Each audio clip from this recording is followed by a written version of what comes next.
was born by the river in a little old tent.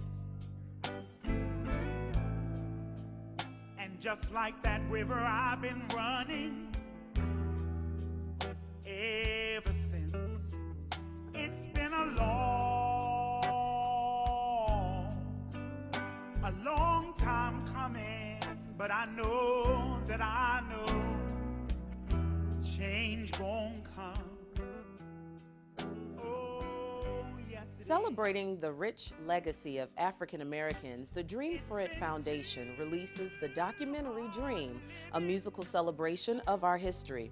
The program includes the release of the video, A Change Is Gonna Come, Dr. Brown's rendition of the Sam Cooke classic.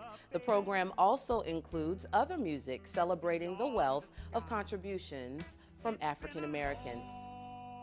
Welcome back to Good Morning Oakcrest. I'm Tamika Harris. My guest today is Towson University graduate and president of the Dream for It Foundation. Today we'll get to learn about this organization and its founder, Dr. Anthony Brown. Good morning. Good morning. It's very nice to have you with us today. Pleasure to be here. You know, we're going to talk about the Dream for It Foundation and the man behind the foundation. Okay. So I've got a title, The Man Behind. Wow. Behind the Okay. foundation. Well, so why don't we talk about Dream for It Foundation? Where did it come from and how were you inspired by building it? I wrote a song about 4 years ago entitled Dream. It was a song written to inspire myself, to remind myself that you have dreams to pursue, etc. So it became a very popular song, wrote it about 4 years ago. I enjoyed singing it and people enjoyed hearing it. And based on that song, we put together a foundation because an important thing to me is pouring back into other persons. And I've always had a passion for supporting the dreams of young people. So we took that song and built around that song this foundation called Dream for It. Dream for It, which when I think of Dream for It, I think of liberty, because you're, in essence, what you're doing is setting people free with their thoughts. Yes, that they exactly. can accomplish anything. Encouraging them to go for it. I mean, the lyrics of that song say, life isn't a fairy tale. It has twists and turns, but you'll prevail. And what I've found is a lot of times we allow the twists and turns in life to stop us from pursuing our dreams. And I wanted to push myself, and I strive to push others to take their dreams off the shelf, dust them off, and go for them. And go for them. Well, you join us from Morning Star Baptist Church. We'll talk about that in just a little bit. But continuing with our discussion on the Dream for It Foundation, you have a documentary of which we got to see a piece of. Talk about this documentary and why did you do this? Why did you put it together? Well, the foundation, I'm a singer, no surprise there. I was singing coming on. So a lot of, and the foundation was kind of birthed out of this song. So my music is a big part of the foundation. I use this word loosely, but I kind of use my voice to benefit others. So I sing quite a bit. Each year, the foundation hosts benefit concerts in which I sing as well as others. So about 6 weeks ago, we had the vision or the dream to put together a half-an-hour Black History Month documentary. And we would take music and weave into that history of African Americans. So I had one vision, and then I partnered with somebody to help me produce it, and it kind of grew into this half-an-hour documentary, which I am very proud of because I think it does two things. It shares the music, and I think music is a universal language, and people from all different walks of life can relate to it.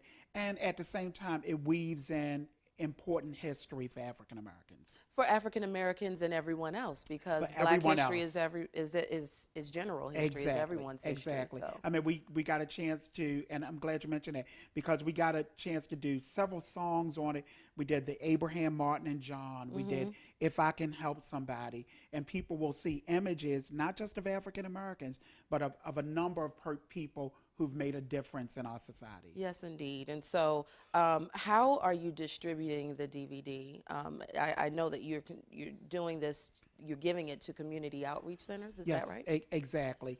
We produced a certain number of them, and then we just forwarded them to schools. So we mailed them to schools. We mailed them to some community centers, encouraging them to show them. A number of the public access cable stations are showing it throughout the state.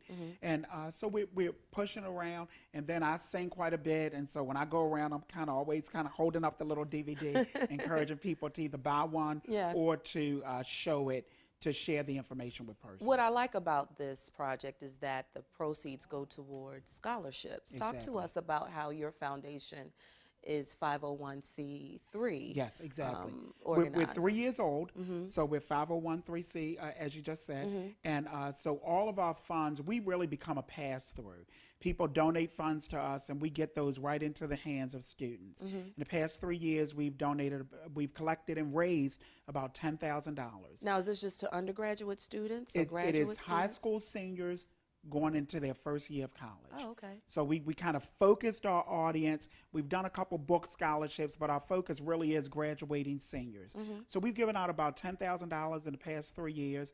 I'm really happy about that and really excited about that. So the video is almost a new project. So any funds we make less the expense to do it will also go into our scholarship fund, and we usually administer those scholarships right around July of every year. July of every year. Well, thank you so much again for coming, and thank you so much for watching Good Morning Oak Crest. We're talking with Dr. Anthony Brown, who's here to tell us all about the Dream for It Foundation. Now we're going to take a quick break, and when we come back, we'll talk to Dr. Anthony Brown about himself, the man behind the foundation. You're watching Good Morning Oak Crest here on Channel 973. Stay tuned. Welcome back to Good Morning Oak Crest. I'm Tamika Harris. My guest today is Dr. Anthony Brown, who is the president of Dream for It Foundation. We're talking with him today about the organization, as well as now the man behind the documentary, or the man behind the foundation. You really come off as a man who has a lot of passion, a lot to say, and a lot to inspire people with. And one of that is your music. So why don't we talk about your music for just a moment? You have a few CDs, right? Yeah, a few CDs. I've been singing for the past, I'm 28 years. Wow. So probably when I went to college at Towson, I started singing on the gospel choir. So you never started out as a child singer? I knew I could, but I was shy. You know, I had a couple things going on. You were shy. I was. Believe it or not, I was. So I had these two factors. I was heavy, so I didn't want to bring any more attention to myself. And then when I started singing, I had a high voice. So I kept waiting. I said I'd wait for my voice to change, then I'd do it. But by the time I got to 14, 15, 16, 17, my voice never changed. So a change never came. It never came. So I said, I'm going to have to go with what I got here. Go with what I got. So I finally got up enough nerve to start singing in college, and I sang with my college gospel choir. Then following that, I sang as a soloist with a All Saints Roman Catholic choir, and that choir would tour Europe every summer. So every August, between maybe 1989 and 1997, I spent the month of August in Europe singing. Wow. So I got to sing all over, Germany, Spain, Italy, a number of places with this choir. I was one of their featured soloists, a great experience. And then I came back and I started recording. I recorded a cassette, a gospel cassette. And then in 2006, I dusted off one of my dreams, because one of my dreams had always been to create a Christmas CD.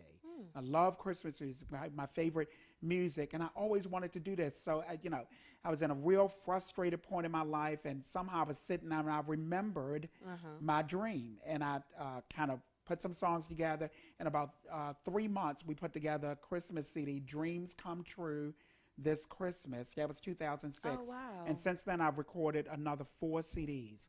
CD of hymns, a CD of Black History Month songs, and 2 other CDs. So I've been busy over the past 5 years. So did you ever think that you would be a recording artist? I mean, when you were in college, did this ever come? Well, I thought it when I was younger. When I didn't sing. I kind of had in my mind, because I would mimic all of these singers and kind of envision that being a part of my life, but I just put it on the shelf and didn't do it. So here in the past 5 or 6 years, and now that I think about it, when I turned 43 or 44 years old, I finally kind of get up enough nerve to kind of do this. I sang, but I didn't record. I mean, even when I was going to Europe, I sang quite a bit, but I didn't record. But over the past 4 or 5 years, I recorded quite a bit. Wow, very good. Well, I'm sure the experience that you had in college or traveling from place to place kind of put that extra confidence in Anthony Brown and who Anthony Brown is? It definitely built the confidence. I mean, I used the fact that I knew I could sing when I was younger, but I didn't do it. So when I got to college, I mean, I still had a good voice, but it needed some shaping and that's some where tweaking. it happened. Yeah, So I've sung quite a bit, and I've had an opportunity to kind of shape my voice, become comfortable with how I sound, and use it to the best of my ability to encourage other persons. Now, you have a ministry that encourages God's people to dream, or people in general to dream. And in relation to the dream, we had a event here at Oak Crest in February 2011 where we honored a man who dreamed, Dr. Martin Luther King Jr., and you were a part of this event. It was very exciting. It was great. I mean, I, as I said, I sang kind of everywhere. You know, all it takes is an invitation and I'll go. And I came here to sing for a Martin Luther King breakfast, and it was interesting. I got an invitation to that by being denied an invitation to another event. So, I really believe all things kind of work together, because I'd approached somebody about singing for another breakfast, and they had already picked somebody, but she said, "Oh, where I live, they're going to have an event. Could you come to that event?"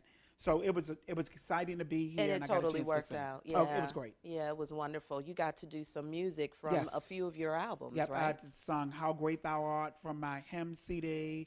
I think I did the Abraham, Martin, and John from the DVD, and then I even slipped in an impromptu song. Yes, you did. That somebody had mentioned that reminded me of another song. So very good. Well, if you're just joining me, I'm speaking with Dr. Anthony Brown, who joins us from Morning Star Baptist Church, and he is president of the Dream For It Foundation, as well as a graduate of Towson University, which when you went, it was Towson State, right? Oh, no.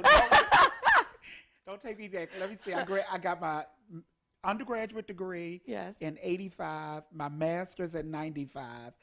And it probably was something different. It probably was, but today it's Towson University. Okay, so good. TU, right? TU, yes, exactly. Well, we talked about your music and your singing all over the world, and especially your passion with Dream For It Foundation. I want to talk to you now about your professional experience. Okay. You worked at the MTA?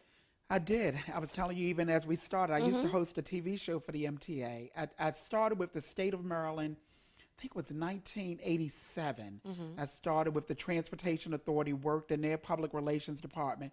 Then I switched in 1994 to the MTA, and I was director of communications. And it's funny to me because you have a civil, or someone would say a job of civility, but then you move on to a job of ministry. Yes. So how was that transition? And I look at it this way. It was almost something I felt I had to do. It was a calling I had to do, because I left the MTA and my great salary in 2002 to work full time at my church. And I went to the church and I did marketing, and I still do marketing at the church. So for me, it was something I had to do. I really love the MTA. I love the Transportation Authority, but I didn't feel like that was where I should land and settle. So I just kind of went with the flow, and I had a very supportive wife who, when I went home and told her I was leaving this job, she was very supportive. And, God's kind of worked everything out financially. It's been 10 years, and I still do some consulting for the MTA. And I've been really fortunate. I mean, I know a lot of people, you have these dreams, and, in an ideal world, this is this song Dream I wrote, that life isn't a fairy tale. In an ideal world, we'd all be able to say goodbye to our 9-to-5s and go pursue our dreams, and life would be wonderful. But unfortunately, for a lot of people, that isn't a reality.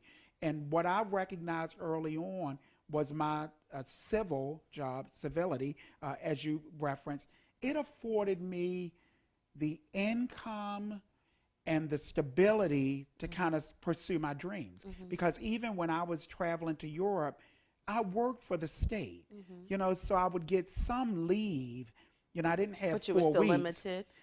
So I have a couple weeks paid, because to afford to go away every August, for a month and not bring in any income, because when I went to Europe, it wasn't like I got a lot of income. And even now, I sing quite a bit, but, it's my quote unquote civil or my regular job at the ministry that kind of pays my bills. Maybe that'll change one day. We'll see. But for Yeah. now, that's sort of the reality. But you know of it. what it is that your passion Yes, drives you. it does. And I could tell that because, a lot of people would do things just to get paid, but Yes. then a lot of people would do things because they love it. Oh yeah, people are always amazed when I say I've been to Europe and I've sung, and I've sung in some of these concert halls and some of these historic churches where there have been hundreds of people there.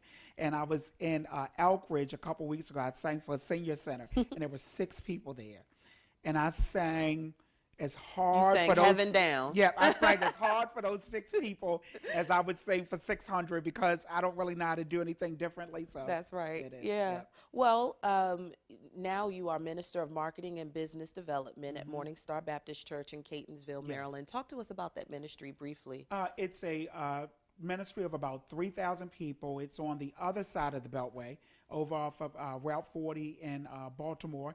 And it's an exciting ministry. It's 3,000 people. It's The pastors, who are Bishop Dwayne C. Debnam. We have a theme that we're building and rebuilding lives. We've got a location in Catonsville. We just purchased property in Woodlawn. And I get an opportunity to kind of walk alongside the pastor and kind of shape this ministry that seeks to grow people spiritually, professionally, and emotionally. We have a counseling center and things like that. So Yeah. it's exciting. It seems like a very growing ministry. Oh, it is. Definitely is. And you all are doing some great things there. Now, you were a recent graduate Yes. from Ashbury. You got Ashland. Ashland. Yeah. Ashland. You got your doctorate there. Talk to us about your dissertation, which is very interesting, the discussion that you created, your thesis statement, Yes. which is music's impact on spiritual, emotional, and relational healing. What do you mean by this, and is this a reality? I think it's a reality, and my research suggests it's a reality. And the fact is that music can have a powerful impact on people's spiritual healing, people's emotional healing, and people's relational healing. Music is something that drives people, creates a focus for people, creates a mile marker for persons. It can change our emotions for the positive and for the negative. It can reconnect us spiritually to God. Relationally, it's music that often brings people from all different walks of life together. I talk about the documentary, which is, and I use the term Black History Month, but people from all different faiths, all different walks of life will hear a change is going to come and find some commonality in that music. So I spent about 2 years working on my doctorate and wrote my dissertation on the impact of music on persons' spiritual, emotional, and relational healing. How do you relate your findings with the youth that you intend to connect with? I think it is music that allows me to speak to them. I'm 48. So, one would suggest I don't have a lot in common with somebody who's 17, 18, 19, 20, but it is the music that allows me to transcend the age difference and speak those common messages that even people who are 16, 17, 18 are trying to connect with. Wow. So you believe that music is the bridge, Oh, really? yeah. Without a doubt. That Without connects a doubt. us all. My pastor preached last week, and he was talking about the NAACP Image Awards, and he used a quote from them talking about the power of literature, movies, music, in framing people's thinking, directing groups of people. So, but without a doubt, I believe that. How do you think this thought can be implemented in society? I think it is implemented, and I would imagine even in an environment like here at Oakcrest, they use music therapy. Yes. Music is used as a therapeutic tool. The event, I had the opportunity to sing here. I think music was an integral part of that event. They had speakers and all, but it was music that they wanted as a piece of glue to kind of bring everybody together. So I think that's some of the practical applications of it. What's next for you, Dr. Brown? I don't know. Well, I'm still promoting the DVD. I keep going fast here. I kind of amaze myself sometimes. I think I want to record another Christmas CD. Christmas is my favorite type of music. And my one Christmas CD, it's 2006, so it's 4 years old. I think I may have sold that to everybody I could sell it to. So I've got to come up with another Christmas CD, and we'll see. I would love, in an ideal world, to have more time to focus on the music and the foundation. And that would mean less time at the church, less time with some of the consulting I do. But the reality of it is I still have a household. I still have a daughter who's a senior in college. So I still have to pay my bills. So, Yes. So until then, I'll keep pushing along. The next couple months, I'm promoting the DVD. Every year during the summer, the foundation does a big benefit concert. So I'll start working on that. It's already rolling around in my mind, but it's a lot of fun. We do pop, R&B, and gospel music. We've done it for the past 3 years at the Gordon Center for Performing Arts in Owens Mills. So I got to get started on that. Oh, yeah. It sounds like you got a lot on your plate. Got to get going. Yeah, Now, you said that you're 48. Yes. Do you have a message to, because when I think of 48, I think you have the opportunity to speak to those younger Yes, I and do. those older or That is true. seasoned, like That I'd is like to true. say, seasoned, right? So what is your message of hope, of dreaming to people at different spectrums of time? I would use one of the lyrics in one of my songs. I wrote a song on my Christmas CD called There's a Gift in You. Remember, I put that dream on the shelf in a frustrated season in my life, and one time God kind of spoke to me and reminded me that there was a gift inside of me. So that's what I would say to persons on both ends of the spectrum, that there's a gift inside of you given by the greatest giver of all, and we've got to use those gifts to give God glory and to give back to his people. And that's no matter what age you are. I kind of feel like as long as I'm still here, every morning when I wake up, if I'm still here, God must have something for me to do. And if he didn't, I'd be gone by now. So that's my challenge to persons who are seniors, because I get a lot of inspiration.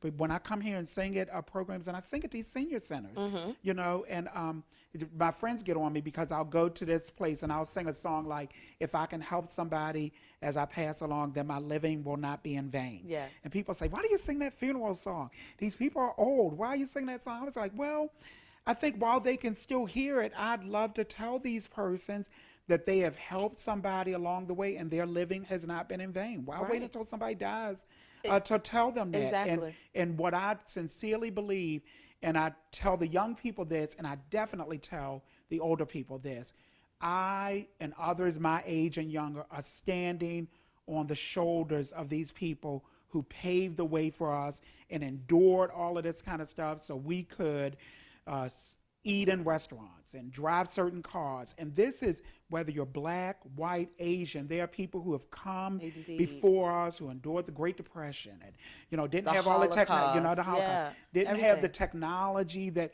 we had and all that kind of stuff. And we kind of stand on their shoulders. So what a disgrace for us to think the world got started when we got here. Yeah. Actually, we're just kind of catching a train that started a long time ago. Wow.